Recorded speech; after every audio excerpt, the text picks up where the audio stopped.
ফের জনরোষের শিকার তৃণমূল নেতার। এবার চণ্ডীতলা একেবারে তুলকালাম পরিস্থিতির মধ্যে পড়লেন কে?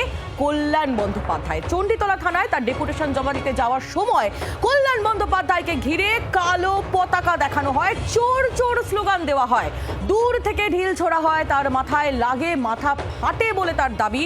যদিও ফুটেজে কি দেখা যাচ্ছে সেটা একটু ভালো করে ছবিটা দেখলে তবে আপনারা বুঝতে পারবেন। তাই না শুক্লা? সকাল থেকে এই ছবির দিকে আমরা নজর রেখেছিলাম, সেই ছবি দেখে আমার তো খানিকটা খটকা লেগেছে। কেন খটকা? ছবিটা যদি আমরা দেখি তাহলে বুঝবো। এই দেখুন কল্যাণ বন্দ্যোপাধ্যায় যাচ্ছেন, হেঁটে হেঁটে যাচ্ছেন, ছবি আপনি দেখছেন, একটি কালো পতাকা। ছবিটা আরো আস্তে আস্তে ভালো করে দেখাবো। কল্যাণ বন্দ্যোপাধ্যায় মাথা ধরে মাটিতে শুয়ে পড়লেন। কল্যাণ বন্দ্যোপাধ্যায় মাথা ধরে মাটিতে শুয়ে পড়লেন। কি এলো উড়ে তার কাছে? কোনো পাথর, আদলা ইট? না, আমি কিন্তু সেরকম লক্ষ্য করিনি, আমারও চোখে পড়েনি। কল্যাণ বন্দ্যোপাধ্যায়ের কাছে একটা কালো পতাকা উড়ে আসতে আমি দেখেছি। কল্যাণ বন্দ্যোপাধ্যায় তার আগেই মাথায় হাত রেখেছেন এবং তিনি মাটিতে শুয়ে পড়ছেন, দেখছেন সেই ছবি।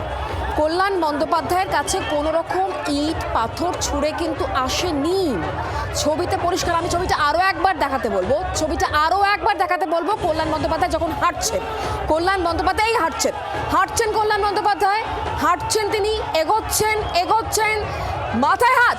দেখুন কালো পতাকা উড়ে এলো। কোনো ইট পাথর পাটকেল কিচ্ছু না। কল্যাণ বন্দ্যোপাধ্যায় মাথায় হাত ধরে মাটিতে শুয়ে পড়লেন।